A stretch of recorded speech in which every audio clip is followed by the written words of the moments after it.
What we offer is fairly family friendly, but there's a lot of room for growth there. Making it more family friendly is a way that we can continue to improve. We hear from people that they're struggling, that childcare is very expensive because the location is really a challenge for people to find childcare. This workshop is really fleshing that out for me.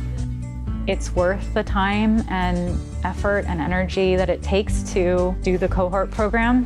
The program's very flexible, giving me just a lot more tangible, hands-on ways to actually make those happen. It's been really helpful to have experts to lean on. Being able to build those relationships and connections and hearing about what other people are doing, the joy of helping people. I think that's why I'm passionate about my job. Really seeing people at work as whole people. This isn't their whole life.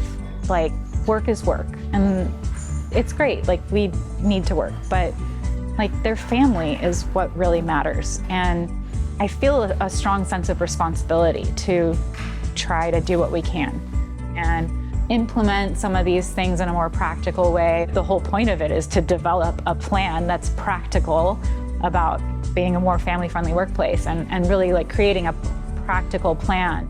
The cohort does that. It does help you think about how can you pitch this to the people who you need to convince.